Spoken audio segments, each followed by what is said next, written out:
رب العالمين والصلاة والسلام على سيد الأنبياء والمرسلين نبينا ومولانا محمد وعلى آله وصحبه أجمعين أما بعد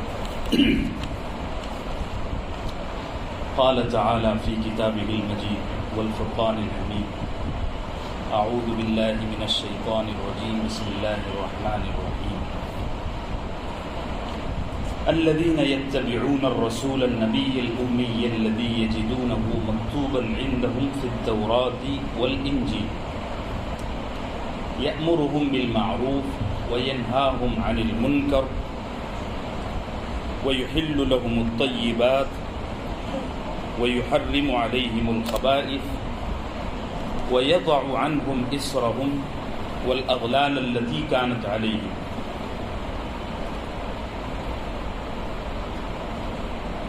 وعن النبي صلى الله عليه وسلم قال أحب الدين إلى الله الحنيفية السمحة رواه الإمام البخاري في تعليقه رحمه الله صدق اللہ العظیم وصدق رسولہ النبی الکریم۔ میرے محترم بھائیو، بزرگ اور دوستو، الحمدللہ اللہ کے فضل سے ہمارا ایک طویل ترین موضوع پوری خوبصورتی کے ساتھ اللہ کے فضل اور توفیق سے پایۂ تکمیل کو پہنچا۔ میرا خیال ہے تقریباً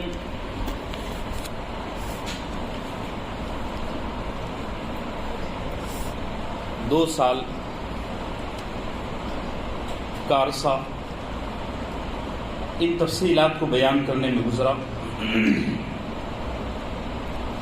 آج اگلے موضوع پر آنے سے پہلے میں ایک اہم گفتگو آپ کے سامنے عرض کرنا چاہتا ہوں، اور یہ گفتگو دراصل اصولی طور پر ہمارے دروس حدیث اور دروس قرآن کے لیے ایک طرح کی اہم ترین گائیڈ لائن ہے۔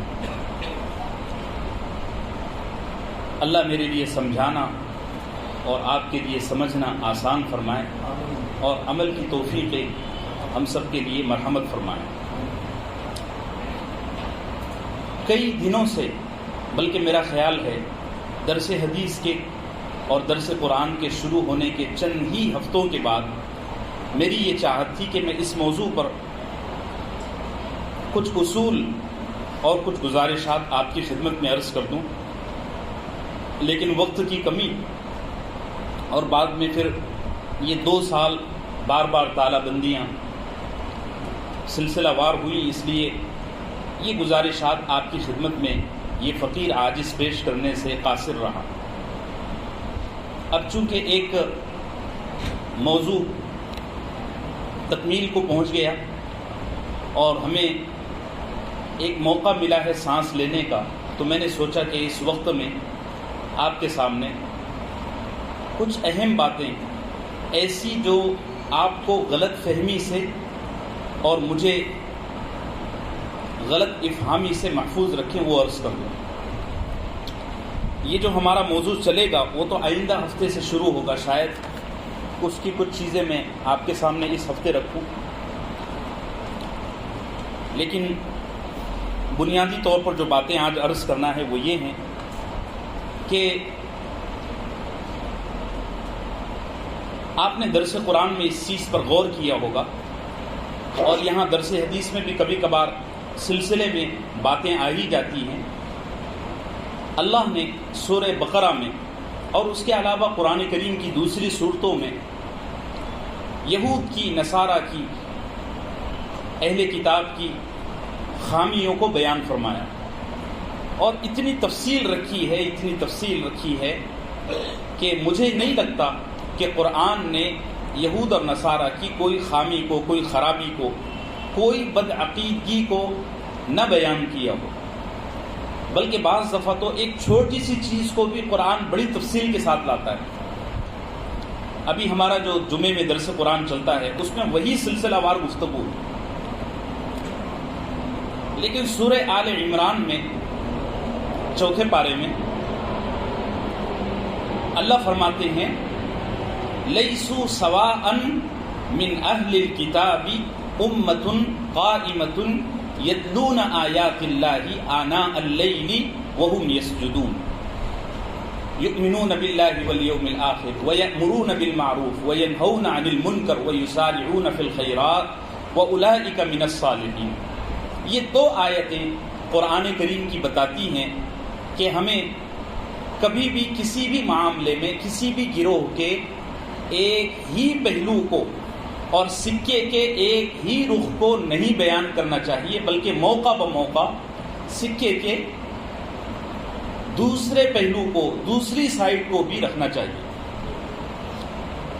اللہ نے یہود اور نصارہ کی بڑی خرابیاں، بڑی خامیاں، بڑی بدعقیدگیاں بیان کی ہیں، لیکن ان 2 آیتوں میں جو میں نے ابھی آپ کے سامنے تلاوت کی، ارشاد فرمایا کہ جتنی خامیاں، جتنی خرابیاں، جتنی بد اخلاقیاں یہود اور نصارہ کی بیان کی گئی ہے وہ اپنی طرف سچ ہیں، یقینی ہیں، چونکہ بیان کرنے والے تو اللہ ہیں، لیکن اللہ فرماتے ہیں کہ سارے یہود اور نصارہ ایک جیسے نہیں ہیں، بلکہ یہود اور نصارہ میں، اہل کتاب میں کچھ اچھے لوگ بھی ہیں، اور اتنے اچھے لوگ ہیں کہ یتلون آیات اللہ آناء اللیل وآناء النہار ویأمرون بالمعروف وینہون عن المنکر ویسارعون فی الخیرات۔ اتنے اچھے لوگ ہیں کہ پوری رات اللہ کے سامنے روتے ہوئے اور گڑ گڑاتے ہوئے گزار دیتے ہیں، اور امر بالمعروف نہی عن المنکر، اچھے کاموں کا حکم بھی کرتے ہیں، برے کاموں سے روکتے بھی ہیں، وَيُسَارِعُونَ فِي الْخَيْرَاتِ، اور نیک کاموں میں دوڑ لگاتے ہیں، ریس لگاتے ہیں کہ ہم میں سے کون پہلے نیک کام کرتا ہے۔ پھر آگے اللہ فرماتے ہیں کہ یہود اور نصارہ میں ایسے لوگ ہونے کے ساتھ ساتھ اولئک من الصالحین، ان لوگوں کا جو گروہ ہے نا بڑا اچھا گروہ ہے، بڑے نیک لوگ ہیں، بڑے صالح لوگ ہیں۔ علماء نے اس آیت کے ذیل میں لکھا ہے کہ ہمیشہ کسی بھی قوم کو سمجھاتے وقت اس قوم کے صرف ایک ہی پہلو کو سامنے نہ رکھا جائے، بلکہ ان کی اچھائیاں، ان کی خوبیوں کو بھی بیان کیا جائے۔ یہ میں اصل میں آپ سے اس لیے عرض کر رہا ہوں کہ مجھے یہاں دروس حدیث اور دروس قرآن کا سلسلہ وار اہتمام کرتے ہوئے تقریباً 4 سال بیت گئے ہیں، اللہ کے فضل سے، اللہ اس کو قائم و دائم رکھے۔ میں نے ابھی تک شاید ان نشستوں میں کوئی ایسی بات، کوئی ایسی تفصیل آپ کے سامنے عرض نہیں کی جو قرآن کے اس اسلوب کو پیش کرتی ہو، اس لیے آج ضروری سمجھا کہ موقع ہے، اور ایک سلسلہ وار موضوع چونکہ ہمارا آ کر ایک مقام پر ٹھہر گیا ہے تو بیچ میں اس کو میں آپ کے سامنے عرض کروں۔ مجھے یہ عرض کرنا ہے اصل میں بنیادی طور پر کہ قرآن میں، درس قرآن میں، درس حدیث میں عام طور سے میں امت مسلمہ کی بد اخلاقیوں، بد عقیدگیوں، بد عملیوں پر تنبیہ کرتا رہتا ہوں، مسائل کے اعتبار سے، منکرات کے اعتبار سے۔ تو مسلسل یہ چیزیں سنتے یہ تصور اور یہ کانسیپٹ قائم ہو جاتا ہے کہ امت میں کوئی اچھائی نہیں رہی۔ ہوتا ہے کہ نہیں ہوتا ہے؟ اور یہ ذہن بن جاتا ہے کہ مسلمان اب کسی کام کے نہیں رہے، اور اس سے زیادہ خطرناک جملہ یہ سامنے آتا ہے کہ مسلمانوں سے تو غیر مسلم اچھے ہے کہ نہیں؟ ایسا ہوتا ہے کہ ذرا یہ کھڑکی بند کر دیں، بڑی مہربانی آپ کی، اگر اجازت ہو تو، آپ کی بشاشت پر ہے۔ تو یہ تصور اور یہ کانسیپٹ قائم ہو جاتا ہے، اور یہ عام آدمی تو ٹھیک ہے، میں نے دیکھا کہ بڑے اچھے لوگ یہ جملہ عموماً کہتے ہیں کہ مسلمانوں میں ان سے تو غیر مسلم بھلے، ان سے تو یہ اور ان سے یہ۔ میں بڑے یقین کے ساتھ، اعتماد کے ساتھ، تجربے کے ساتھ اور مشاہدے کے بعد یہ بات آپ سے عرض کر رہا ہوں کہ آج بھی اللہ کا فضل ہے، اللہ کا فضل ہے، امت مسلمہ غیر مسلموں سے کئی ہزار گنا بہتر ہے، کئی ہزار گنا۔ یہ جو ہم عام طور سے کہہ دیتے ہیں نا کہ مسلمانوں سے غیر مسلم اچھے، اس کی وجہ عام طور سے یہ ہے کہ ہم کو پالا پڑا نہیں ہے۔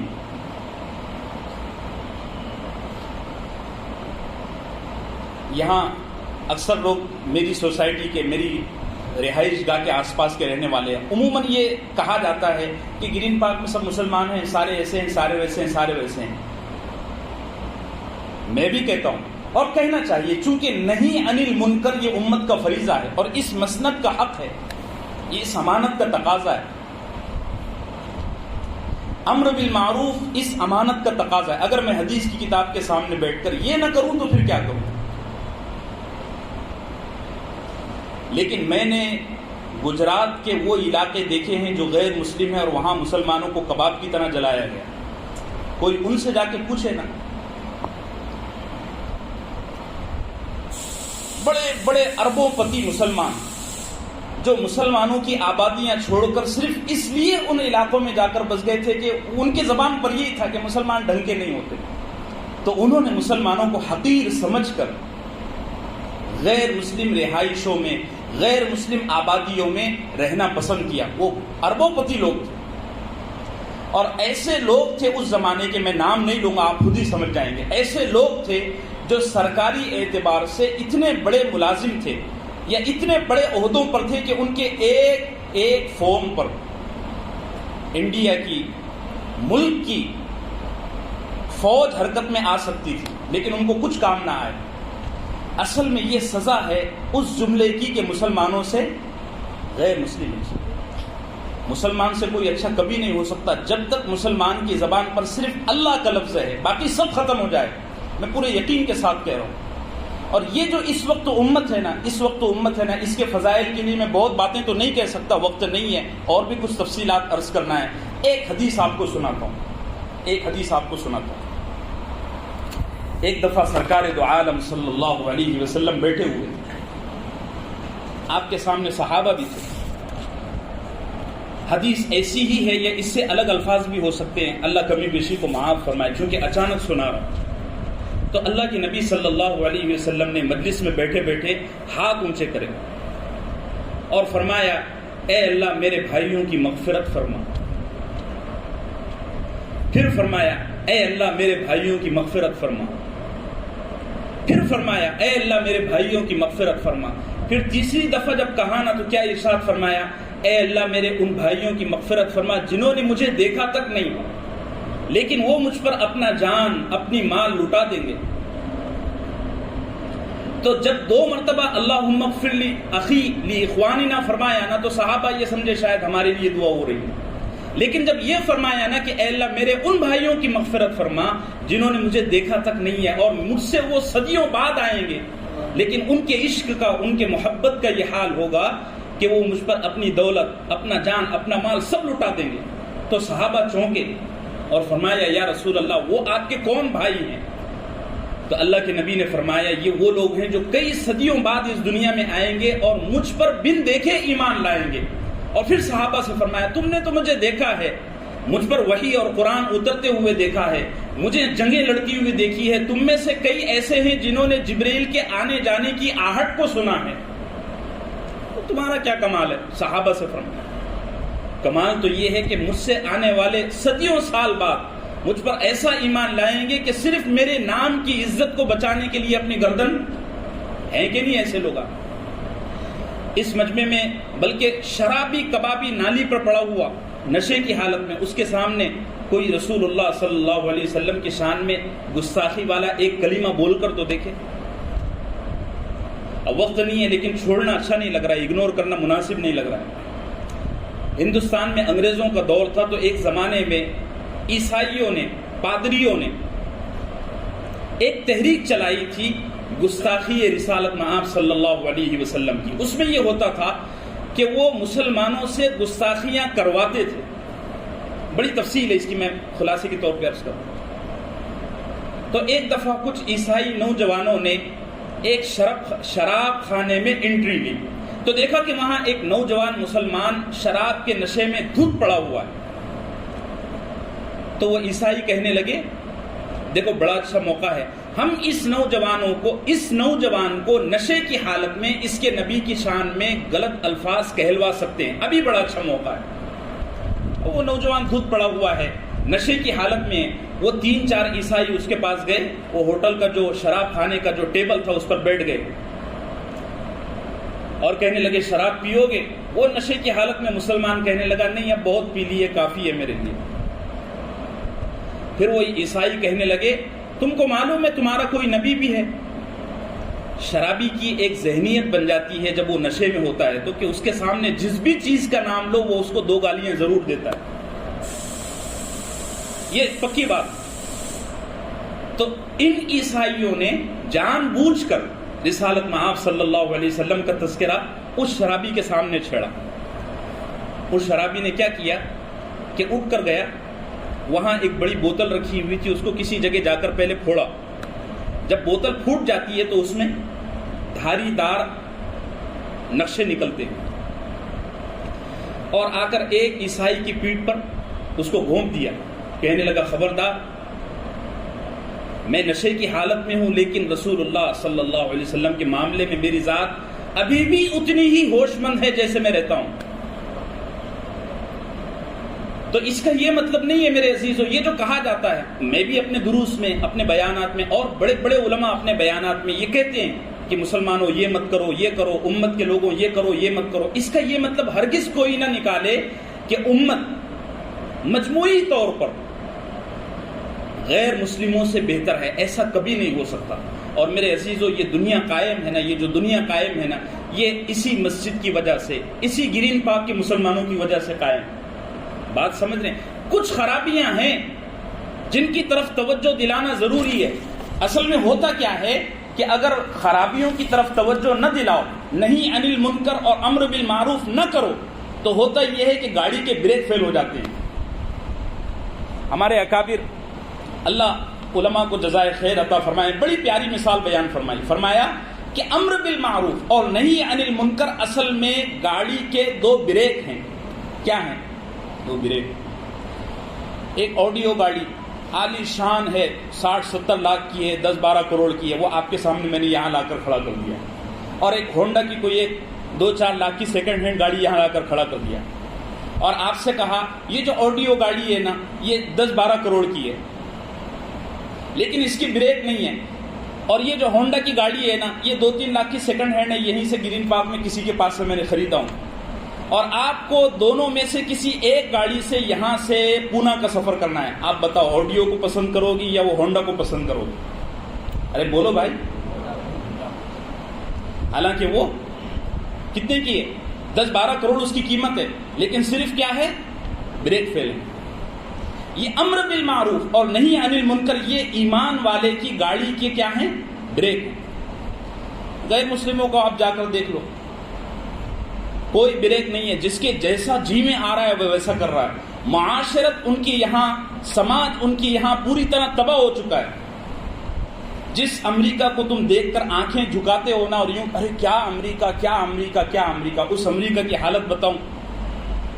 1995 میں امریکہ کے صدر نے پارلیمنٹ میں کھڑے ہو کر یہ بات کہی کہ ہمارا سماج, ہمارا کلچر اتنا گھٹیا ہو چکا ہے کہ سرکاری پیپروں میں باپ کا نام ختم کر دو, اس لیے کہ 15-20 سال کے بعد ہماری 90% آبادی حرام خور ہوگی, حرام زادی ہوگی. ختم ہو گیا نا. تم بڑی آنکھیں چڑھاتے ہو رہے, جو ایک بار امریکہ جا کر آ جاتا ہے نا وہ کہتے ہیں کیا امریکہ ہے, یہ گرین پارک کے لوگوں کو کیا شعور ہے. نہیں نہیں نہیں, گرین پارک کے لوگوں کے دل میں اللہ بستا ہے. کیا بستا ہے؟ بولو بولو, اللہ بستا ہے. اس لیے کبھی یہ کمپیئر کرنا ہی غلط ہے. کمپیئر کبھی مت کرو, ورنہ دیکھو اس کی سزا بھگتنی پڑے گی. اللہ ہم سب کو محفوظ رکھے. کبھی کمپیئر مت کرو. ہاں آپ کو نصیحت کرنا ہے, برائیوں کی طرف توجہ دلانا ہے, سخت سے سخت لہجہ اختیار کرو, لیکن کمپیئر مت کرو. یہ شریعت میں بھی جائے, ایک ایمان والے کا اور ایک کافر کا مقابلہ اور کمپیئر کرنا ہی جائز نہیں ہے, کسی شکل جائز نہیں ہے, جب تک اس کے دل میں اللہ ہے. جب تک کیا ہے؟ اللہ. ہم سب کو نصیب فرمائے۔ کچھ چیزیں ایسی ہو جاتی ہیں جس کی وجہ سے متوجہ کرنا اور بیدار رکھنا ضروری ہے۔ ایک وجہ علماء نے یہ لکھی ہے کہ اگر امر بالمعروف اور نہی عن المنکر، خاص طور سے نہی عن المنکر کی طرف توجہ نہ دلائی جائے تو لوگ مزید غافل ہو جائیں گے۔ اور یہ سب میں کہہ رہا ہوں، اب کوئی یہ سن کر گرین پارک والا یہ نہ سوچے کہ ہاں گرین پارک والے سارے کے سارے بزرگ ہو گئے۔ کمیاں ہیں اور ان کی طرف توجہ دلائی جائے گی۔ صحیح بخاری کی تشریح کرتے ہوئے، ایک حدیث کی تشریح کرتے ہوئے ہمارے ابھی موجودہ اکابرین میں مفتی ظفر علی خان صاحب رحمۃ اللہ علیہ نے بڑی پیاری بات ارشاد فرمائی۔ فرمایا کہ اللہ کے نبی صلی اللہ علیہ وسلم کے زمانے میں بھی کچھ لوگ ایسے تھے جو نمازوں میں کوتاہی کرتے تھے، اور فرمایا وہ حدیث ہے نا، آپ نے بھی سنی ہوگی بڑی کثرت سے، فضائل میں بھی ہے، اللہ کے نبی صلی اللہ علیہ وسلم نے فرمایا میرے جی میں آتا ہے کہ میں ان نوجوانوں کے گھر کو جلا دوں جو نماز میں جماعت میں شریک نہیں ہوتے۔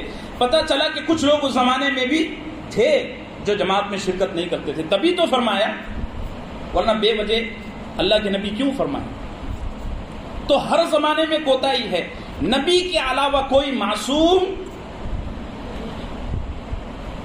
ہاں صحابہ کو اللہ نے مغفرت کا اعلان کے ساتھ تمغہ دے دیا کہ تم سارے کے سارے مغفور ہو، کلن وعد اللہ الحسنہ، اس لیے صحابہ کی شان میں ہم ایک لفظ بھی نہیں بول سکتے، ورنہ کوتاہیاں ہر غیر نبی میں ہیں، یہ ہمارا عقیدہ ہے، جو نبی کے علاوہ ہوگا اس میں کچھ نہ کچھ کمی ہوگی، بات سمجھ رہے ہیں؟ تو یہ جو نہی عن المنکر، یہ جو امر بالمعروف ہوتا ہے، یہ بیدار رکھنے کے لیے ہوتا ہے کہ کہیں ایسا نہ ہو جائے کہ کوئی چوک ہو جائے، کوئی بھول ہو جائے، غفلت ہو جائے، بے فکری طبیعت میں آ جائے اور تعلی آ جائے، اپنے آپ کو اچھا سمجھنے والا مزاج پیدا ہو جائے۔ ان چیزوں سے بچانے کے لیے یہ تنبیہات، یہ خبریں، یہ ممانعتیں، یہ اعلانات، یہ ڈرانا دھمکانا، جہنم کے عذاب سے ڈرانا، اور کبھی جنت کا لالچ دکھانا، کبھی اللہ کی محبت کے ذریعے اللہ کی طرف کھینچنا، یہ اس لیے ہوتا ہے کہ لوگ بیدار رہیں۔ اور یاد رکھو، انہی لوگوں کو بیدار رکھا جاتا ہے جن کے گھروں میں کچھ خزانہ ہو، جن کے گھروں میں کچھ نہیں ہے۔ کیا پولیس والے ان کے گھروں میں جا کر سیٹی بجاتے ہیں کہ بیدار رہو؟ ہوتا ہے کبھی ایسا؟ انہی لوگوں کو جگایا جاتا ہے، بیدار رکھا جاتا ہے جن کے گھروں میں کوئی خزانہ ہو۔ ارے بھائی بات سمجھ لیں، ایک بات، ایک اہم گزارش اس سلسلے میں یہ بھی ہے کہ بعض دفعہ یہ ہوتا ہے کہ مسلمان بھی برائی کرتا ہے، غیر مسلم کافر بھی برائی کرتا ہے، لیکن دونوں کے برائی کرنے میں فرق ہے۔ مسلمان کی برائی کرنے میں اور غیر مسلم کی برائی کرنے میں فرق ہے۔ مسلمان جو برائی کرتا ہے اس کی کچھ وجوہات رہتی ہیں، اس کی کچھ رزم رہتے ہیں، اور اللہ کی ذات سے امید ہے کہ اگر اللہ قیامت کے دن کسی مسلمان کی کوئی برائی کی وجہ کی سنوائی کر لیں گے تو اس کو معاف کر دیں گے۔ یہ میں اس لیے عرض کر رہا ہوں، اصل میں آپ بے فکر مت ہو جانا، یہ میں اس لیے عرض کر رہا ہوں کہ صحیح بخاری کی ایک حدیث ہے، حضرت عمر رضی اللہ عنہ کے دور میں 6 چوروں کو لایا گیا۔ 6 لوگ تھے جنہوں نے چوری کی تھی، اور اس زمانے کا جو جج تھا، مجسٹریٹ تھا، اس نے فیصلہ کر دیا تھا کہ ان کے ہاتھ کاٹے جانا ہے۔ حضرت عمر کے سامنے ان کو لایا گیا۔ حضرت عمر رضی اللہ عنہ نے ان سے فرمایا، بھائی بتاؤ تم نے چوری کیوں کی؟ تو 6 کے 6 چور کہنے لگے کہ ہم نے چوری شوق کی وجہ سے نہیں کی، اس لیے کی کہ ہمارے گھر میں کئی دن کے فاقے ہو رہے تھے۔ حضرت عمر نے فرمایا سب کو معاف کر دو، اور اعلان لکھ دیا، چیک لکھ دیا، فرمایا کہ جب تک یہ لوگ کمانے نہ لگ جائیں اس وقت تک ان لوگوں کی کفالت حکومت کرے گی۔ اس سے پتہ چلا کہ اگر کوئی آدمی کسی بڑی، واقعی یہ پوچھنا ضروری ہے، اپنے دل سے فیصلہ مت کرنا کہیں تم کو تمہارا نفس اور مجھے میرا نفس دھوکے میں نہ ڈال دے کہ میں مجبور ہوں، جی میں مجبور ہوں۔ مجبوری کا بھی ایک لیول ہے۔ حضرت عمر نے ساری تحقیق کی، ان کو پوچھا، ان سے ساری تفصیلات سنی، ان کے گواہوں کو سنا، تو پتہ چلا کہ وہ 6 کے 6 کیا ہیں؟ مجبور ہیں۔ اس وقت گرے سے گرا مسلمان جو جرم کرتا ہے، جو کرائم کرتا ہے، وہ یقیناً مجبوری میں کرتا ہے، پہلی وجہ۔ اور اگر اس کی مجبوری اللہ کے دربار میں ثابت ہو گئی، بلکہ اللہ تو دلوں کے حال کو جاننے والے ہیں، ان کو ثابت کرنے کی کیا ضرورت ہے؟ میدان محشر میں اللہ نے جان لیا اور سامنے آ گیا کہ یہ شخص اس جرم کو کرنے میں مجبور تھا، تو یقین ہے کہ وہ آدمی بخشا جائے انشاءاللہ۔ عام طور سے ایمان والا جو جرم کرتا ہے نا، یہ مزے لوٹنے کے لیے یا کسی کو برباد کرنے کے لیے یا کسی کا نقصان کرنے کے لیے نہیں، عموماً جو جرم کرتا ہے اس کے پیچھے اس کی مجبوری رہتی ہے، ایک وجہ۔ دوسری وجہ، عموماً مسلمان جرم اس لیے کرتے ہیں کہ مسلمان جذباتی بہت ہیں، بڑی معذرت کے ساتھ، اکثریت ہے، کچھ لوگ اچھے بھی ہیں، کچھ لوگ دماغ سے بھی سوچنے والے ہیں، الحمدللہ، اللہ ایسے لوگوں کا سایہ دراز فرمائے۔ عموماً امت میں جو جرم ہوتا ہے وہ اس لیے کہ اوندھی سیدھی بات سنی اور جذبات میں آ گیا اور بس جرم کر بیٹھا، اس پر گرفت ہوگی قیامت کے دن، اللہ ہم سب کو محفوظ رکھے۔ لیکن جرم کی ایک وجہ ہے، غیر مسلموں کی یہاں جرم کی کوئی وجہ نہیں ہوتی، ان کے یہاں جرم ہابی، آپ ہاکی کہتے ہو کہ ہابی کہتے ہو؟ ہابی شوق بن چکا ہے۔ اب میں مثال دینا نہیں چاہتا لیکن سمجھانے کے لیے کوئی چیز ہی نہیں ہے۔ مسلمانوں میں سے اکثر لوگ جو شراب پیتے ہیں یہ وہ لوگ ہیں جو غم کے مارے ہیں، بعد میں لت پڑ گئی وہ ایک الگ مسئلہ ہے، وہ شوق بن گیا پھر، لیکن شروع میں جو عادت پڑی، جو تھی وہ مجبوری تھی، وہ جذباتیت میں اس نے جرم کیا۔ اللہ کی ذات سے امید ہے کہ اس طرح کا پھنسا ہوا بھی قیامت کے دن بخشا جائے گا، کبھی نہ کبھی اس کو نجات ملے گی انشاءاللہ، ٹھیک ہے۔ تیسری چیز، اس کی بخشش نہیں ہوگی، کیونکہ اللہ کے نبی سے صحیح احادیث میں اس کی ممانعت ثابت ہے۔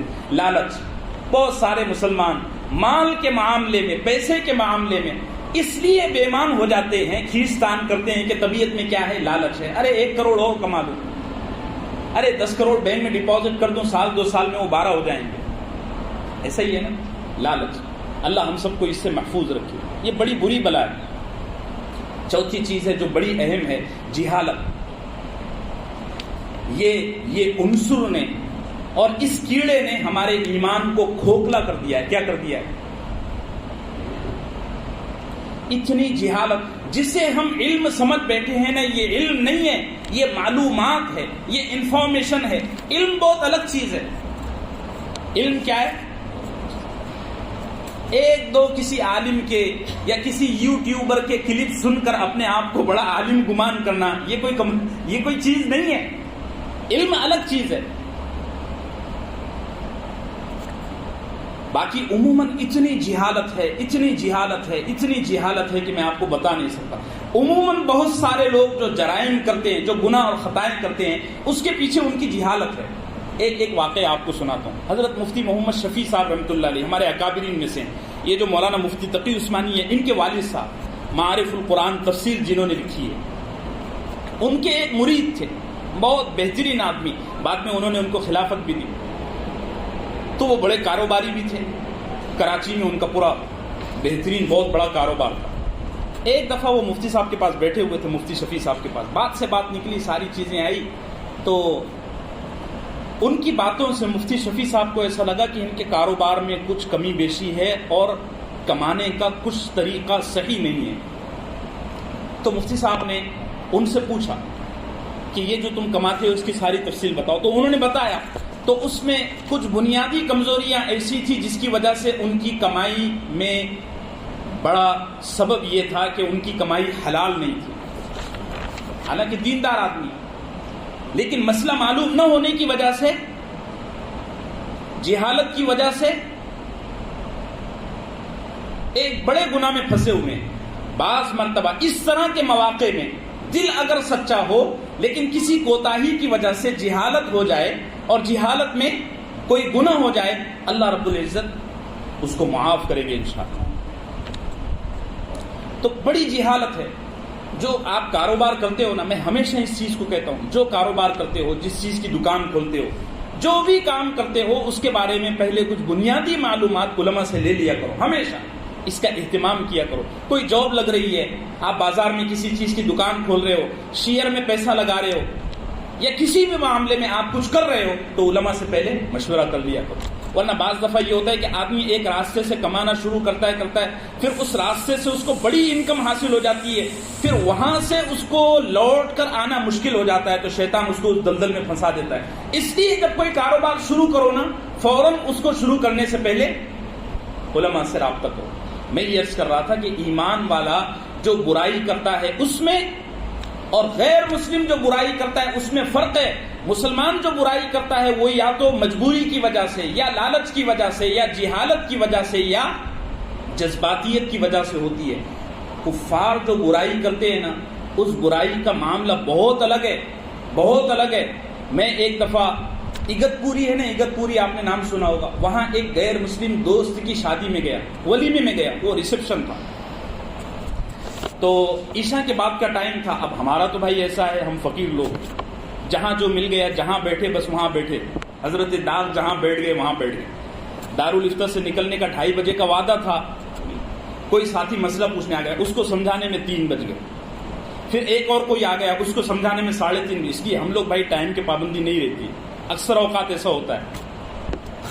تو عشاء کے بعد کا ٹائم تھا پہنچنے کے لیے، لیکن کچھ ایسے اسباب ہو گئے کہ عشاء کے بعد کے بجائے ہم پہنچے 11 ساڑھے 11 بجے. مجھے اچھے طریقے سے یاد ہے، میرے ایک اور دوست بھی تھے بریلوی.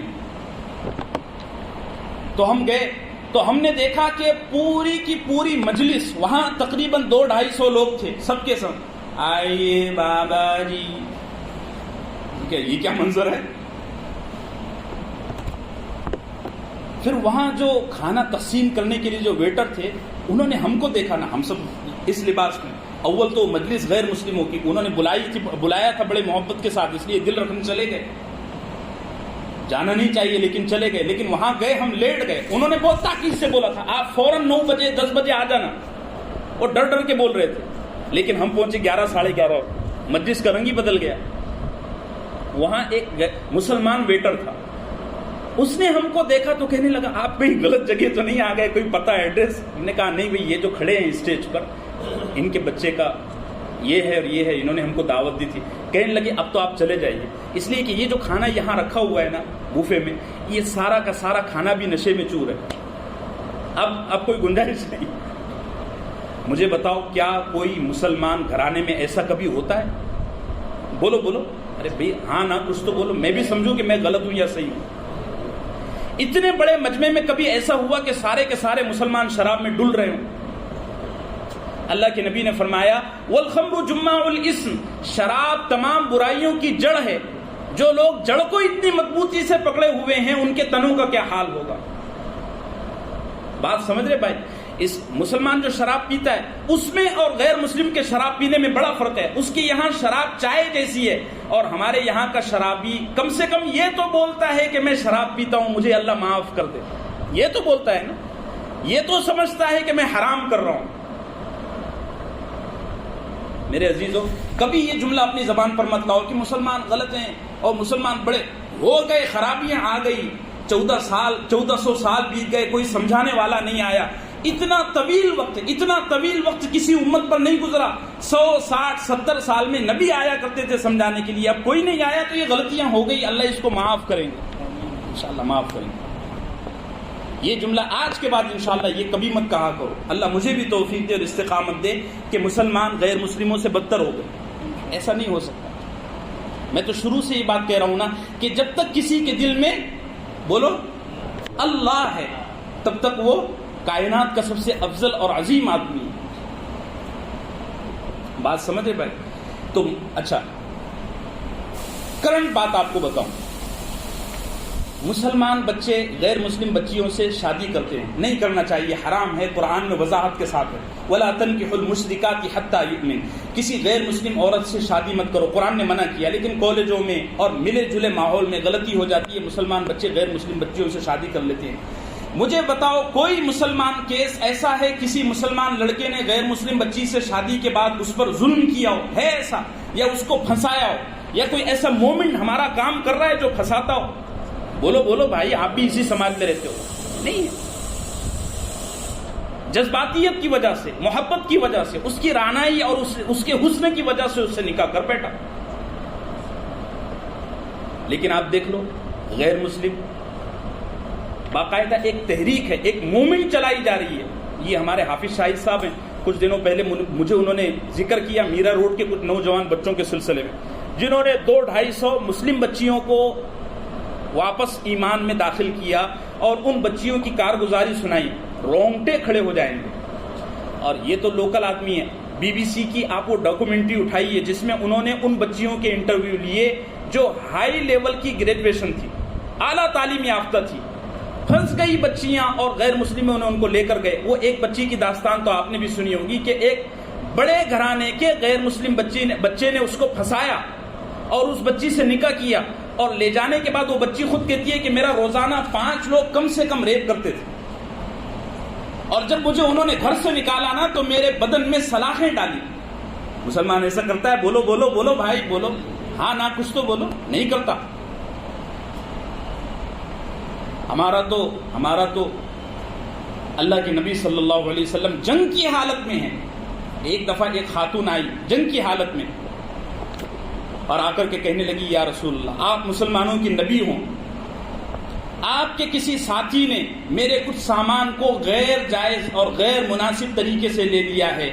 اللہ کے نبی صلی اللہ علیہ وسلم نے فرمایا یہ بات کر رہی ہے, اس کا سر کھلا ہوا ہے, اس کا فیصلہ بعد میں ہوگا, پہلے میری یہ چادر لے جاؤ, اس بیٹی کے سر پر پہلے چادر ڈالو. ہمارا یہ ہے بھائی. کچھ غلطیاں ہوتی ہیں, میں ان غلطیوں کی طرف 4 سال سے توجہ دلا رہا ہوں. صرف آج کے درس کو لے کر آپ یہ مت سمجھنا کہ مسلمان بڑے پاک ہیں. نہیں, وضو کی ضرورت ہر وقت رہے گی. جب نماز کا وقت ہوگا تو وضو کی ضرورت رہے گی, لیکن اس کا یہ مطلب نہیں ہے کہ وضو کرنے والا ناپاک ہو گیا. میں یہ ساری تفصیلات اس لیے عرض کر رہا ہوں میرے بھائیوں کہ کبھی یہ مت کہا کرو کہ مسلمان غیر مسلموں سے بدتر ہو گئے.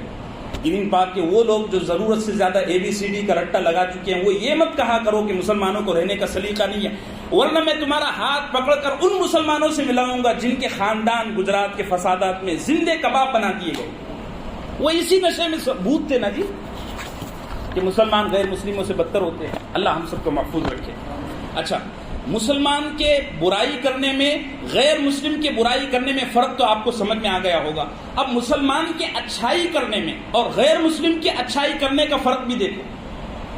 کبھی کبھار یہ ہوتا ہے نا کہ کسی غیر مسلم کے اچھائی کرنے کی وجہ سے, پنیہ کے کام کرنے کی وجہ سے آپ بڑے امپریس ہو گئے. ارے یار غیر مسلم ماشاءاللہ کیا لوگ ہوتے ہیں, کیا ان کے اخلاق ہوتے ہیں, کیا وہ تمیز کے لوگ ہوتے ہیں. مسلمانوں کو ہوتا ہے کہ نہیں ہوتا ہے؟ مسلمان بھی اچھائی کرتا ہے اور غیر مسلم بھی اچھائی کرتا ہے, لیکن دونوں میں فرق ہے. میرا تجربہ, بزرگوں کا تجربہ, مشاہدہ یہ ہے کہ غیر مسلم جو اچھائی کرتا ہے نا, اس کے پیچھے کوئی نہ کوئی چال رہتی ہے, کوئی نہ کوئی. مسلمان جو اچھائی کرتا ہے نا, دل سے کرتا ہے, اللہ کے لیے کرتا ہے, کل کر کے بھول جاتا ہے. اس کو یہ بھی نہیں یاد رہتا کہ لاک ڈاؤن میں نے کس کو چپل پہنا دی تھی. اس کو یہ بھی نہیں یاد رہتا کہ جب لاک ڈاؤن لگا تھا میں کس ہائی وے پر کھڑے ہو کر کس غیر مسلم کو ٹھنڈا پانی پلا رہا تھا. یاد رہتا ہے؟ نہیں یاد رہتا. اور غیر مسلم یہ اچھائی کرے گا نا, الیکشن میں کھڑے ہو جائے گا. ہاں, بے خبر ہونے کی ضرورت نہیں ہے. مسلمان بھی لیپ ٹاپ بانٹتا ہے, غیر مسلم بھی لیپ ٹاپ بانٹتا ہے, لیکن جب وہ لیپ ٹاپ بانٹتا ہے نا تو وہ, اور پھر آؤ مترو سناتے ہیں ہم آپ کو ایک تازہ ترین نیوز, فلاں منتری نے اتنے لیپ ٹاپ بانٹے. مسلمان بانٹ دیتا ہے, یاد نہیں رکھتا, ختم بات. قل ان صلاتی ونسکی ومحیای ومماتی للہ رب العالمین. مسلمان جو نیکی کرتا ہے نا, نیکی کر کے محشر تک جانے کی تو بہت دور کی بات, اللہ اس کی نیکیوں کو سنبھال کے رکھتا ہے. وہ اسی دنیا میں بھول جاتا ہے کہ میں نے کیا کیا تھا کیا نہیں کیا تھا. اللہ اس کو دے گا قیامت کے دن. اور یہ جو کرتا ہے نا, کرنے کے 2 مہینے کے بعد اس کو پتا ہے الیکشن آنے والے ہیں, ٹکٹ مل رہا ہے. بات سمجھ رہے ہو میرے عزیز؟ ہاں, ہمیشہ یاد رکھو. اور غیر مسلم جو اچھائی کرتا ہے اس کا کوئی نہ کوئی دنیاوی بینیفٹ وہ ضرور رکھتا ہے. ایسا ہو نہیں سکتا کہ غیر مسلم اچھائی کرے اور اس کا کوئی دنیاوی مقصد نہ ہو, مفاد نہ ہو, بینیفٹ نہ ہو. ایسا نہیں ہو سکتا. ایک قصہ سناتا ہوں. پڑوس کا ایک انجینئر کسی جرمنی کی کمپنی میں کام کرنے گئے. بہت بڑی کمپنی ہے, ایک برانڈ ہے, مجھے نام یاد نہیں ہے, نام یاد رکھنے میں مشکل بھی ہوتی ہے. تو جس کمپنی میں وہ ملازم بن کے گیا نا, اس کمپنی کا جو مالک تھا وہ بہت بڑا متشدد یہودی تھا. اس کی بڑی داڑھی, یہاں سے بھی بال نکلے ہوئے, اور وہ کالی ٹوپی اور ہمیشہ کوٹ. لیکن وہ اتنا با اخلاق اور اتنا نرم دل اور اتنا معاف کرنے والا اور اتنا سخی تھا کہ یہ مسلم بچہ جو پڑوس کا انجینئر تھا، اور اس نے اسلامیات میں بھی ایم اے کیا ہوا تھا. اب اسلامیات میں ایم اے کیا ہوا تھا اس لیے بچ گیا، ورنہ تو پھنس جاتا. یہ اس کو دیکھتا کہ یار یہ اتنا سخی بھی ہے، اتنا معاف کرنے والا بھی ہے، اتنا نوازنے والا بھی ہے، اور یہ ہے اور یہ ہے اور یہ ہے. تو اس کا نا دن بدن پارا بگڑتا جاتا. اب میاں بھائی بڑے کا کھاتے ہیں نا تو تھوڑے جذب. تو سال 2 سال تو یہ خاموش رہا. اس کے بعد اس نے کیا کیا کہ اس یہودی کا جو بیٹا تھا اس سے دوستی لگائی. دوستی لگ گئی تو کہنے لگا، ایک دفعہ کھانے وانے پر گئے تو کہنے لگا کہ ہمارے قرآن میں لکھا ہوا ہے کہ یہودی بڑے بد اخلاق ہوتے ہیں، بڑے ظالم ہوتے ہیں، بڑے چور ہوتے ہیں، سود خور ہوتے ہیں، اپنے سے ماتحتوں پر بڑا ظلم کرتے ہیں. لیکن میں تمہارے باپ کو دیکھ کر نا دن بدن حیران ہوں کہ جو کچھ قرآن نے کہا ہے یہ الٹا اس کا ہے.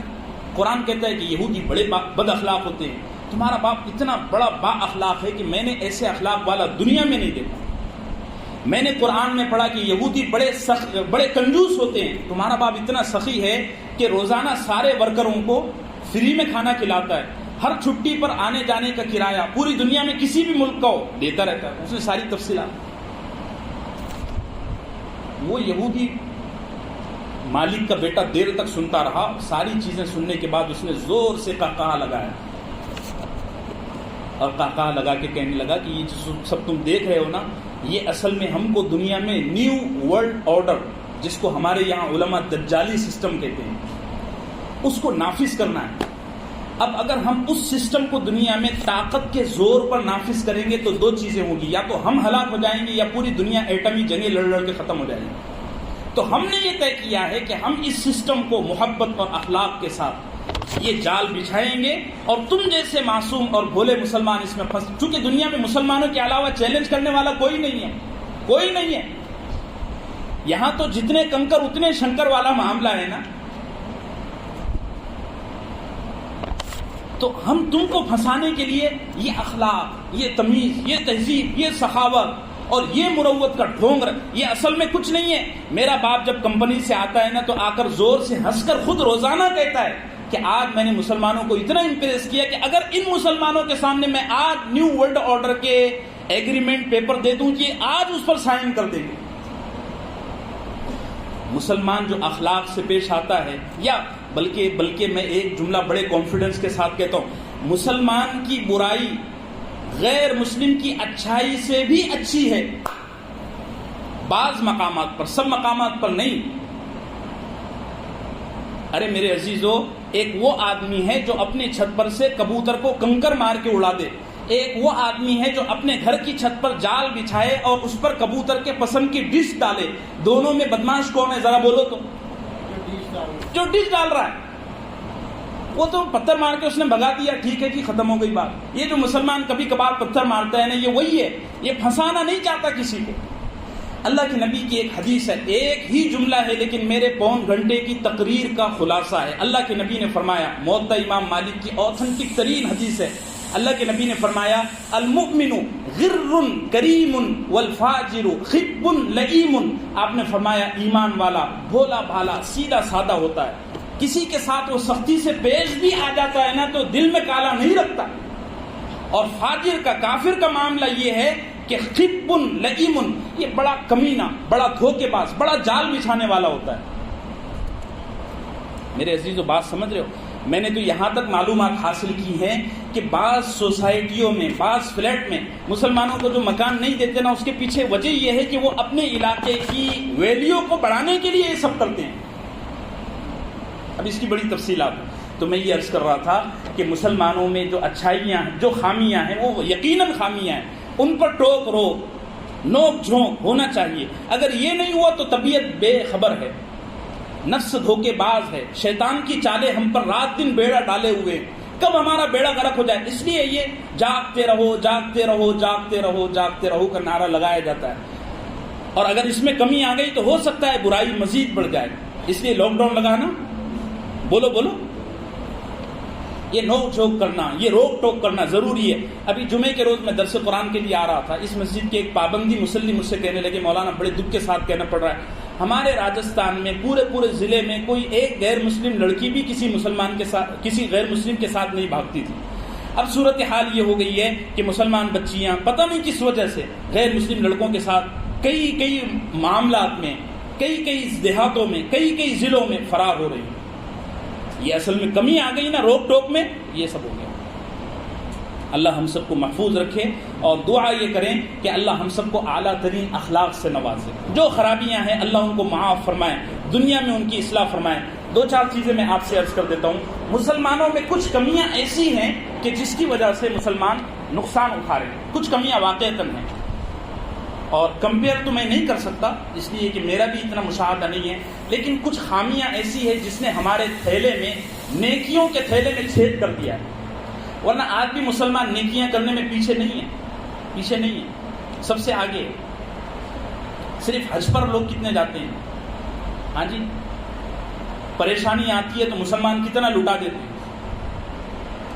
لیکن کچھ کمیاں ایسی ہیں جس کی وجہ سے ہماری اچھائیاں دبی ہوئی ہیں۔ ایک کمی تو یہ ہے کہ ہمارے یہاں امت میں باہمی حسد بہت ہے، ہم آپس میں ایک دوسرے سے حسد بہت کرتے ہیں۔ غیر مسلموں میں نے یہ چیز کم دیکھی، حسد ہمارے یہاں بہت ہے مسلمانوں میں۔ ایک دفعہ ابھی یہ برہان الدین صاحب جو بوہری لوگوں کے جو بڑے سیدنا تھے، امام تھے، ان کا انتقال ہوا۔ پہلے وہ جو علاقہ ہے نا، اب تو وہ پورا نیو ڈیولپ ہو رہا ہے۔ پہلے وہ علاقے میں کئی کتابوں کی دکانیں تھیں، اب تو میرا خیال ہے 10-12 بھی نہیں بچی۔ میں وہاں سے کتابیں وغیرہ خریدتا تھا۔ ایک دفعہ کتاب خریدنے کے لیے گیا تو ایک دیوبندی کی دکان میں گیا، میں نے 2-4 کتابیں خریدنے کے بعد میں نے کہا کہ مجھے یہ کتاب چاہیے، تو انہوں نے کہا نہیں ملے گی نہیں۔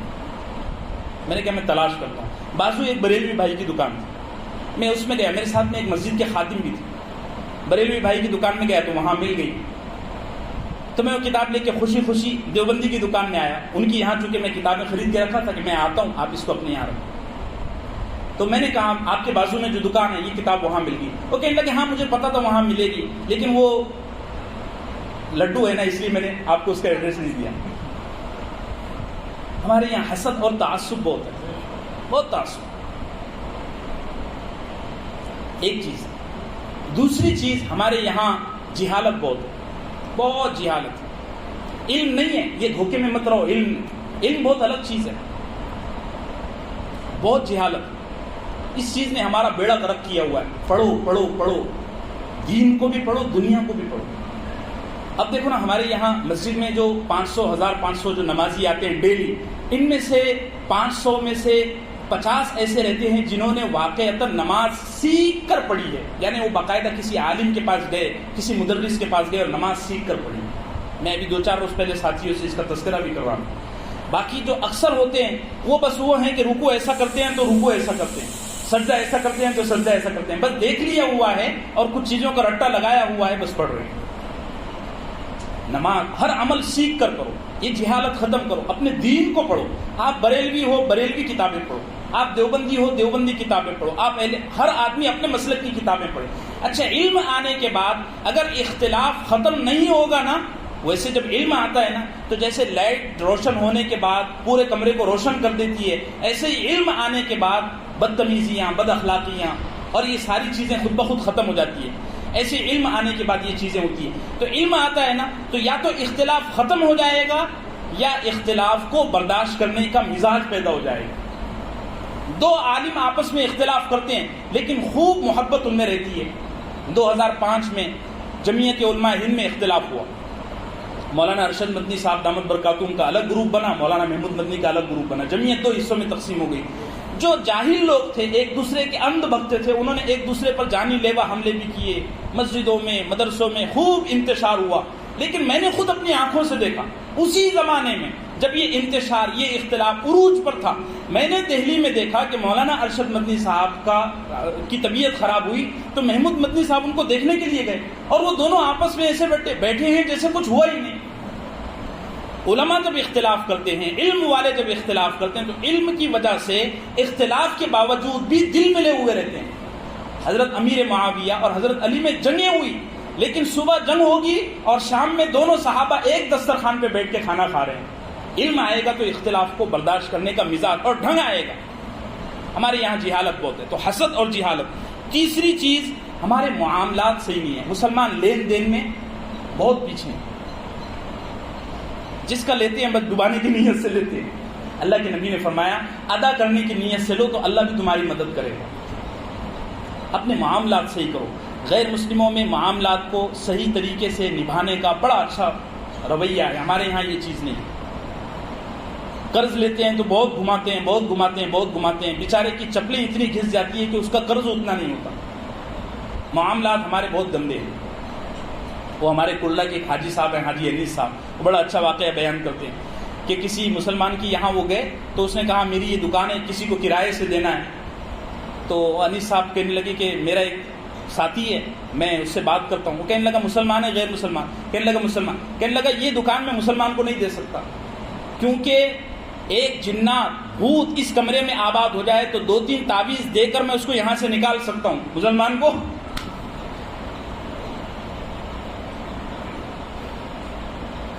تو معاملات بڑے گندے ہیں. اپنے معاملات صحیح کرو. کیا کرو؟ ایک ایک پیسے کا حساب رکھو اور ایک ایک پیسے کو ادا کرنے کی فکر کرو. اور امت میں جو چیز ختم ہو گئی ہے, تقریباً ختم ہو گئی ہے, دور اندیشی نہیں ہے. کسی بھی کام کو کرتے وقت یہ کبھی نہیں سوچتے کہ اس کا نتیجہ کیا ہوگا, کبھی نہیں سوچتے.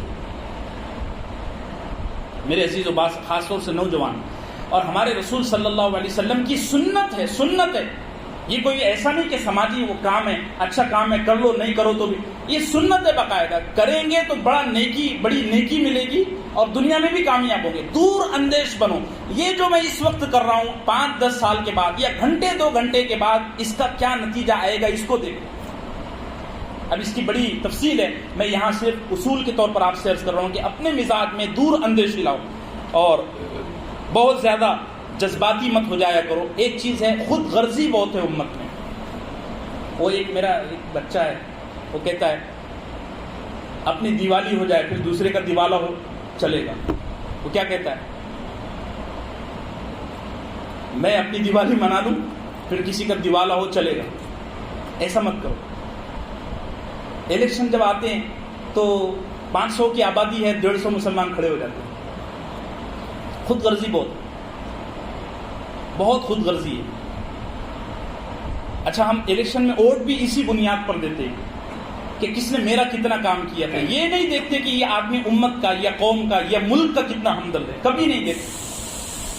اللہ ہم سب کو صحیح سمجھ عطا فرمائے. یہ 4-5 کمیاں واقعتاً ایسی ہے کہ ان پر بہت زور دینے کی ضرورت ہے. اپنے بچوں کو, خود اپنے آپ کو ان چیزوں کی طرف متوجہ کرو. اللہ عمل کی توفیق عطا فرمائے, راستے آسان فرمائے. آئندہ ہفتے انشاءاللہ اسر اور اغلال جو ہماری اصل سیریز ہے, یہ تو میں نے جملہ بیچ میں گھسا دیا تھا, ضروری تھا اس لیے, اس پر بات ہوگی. اور فروری مارچ 3 اپریل سے تو رمضان ہے, تو مطلب رمضان کا پہلا ہفتہ بھی ہمارا نہیں ہے, مارچ کے 2 ہفتے ہیں, تو سیریز کے شاید 2-3 حصے ہو پائیں گے. اس کو میں تفصیل کے ساتھ بیان کروں گا. ٹھیک ہے, صلی اللہ علیہ وسلم.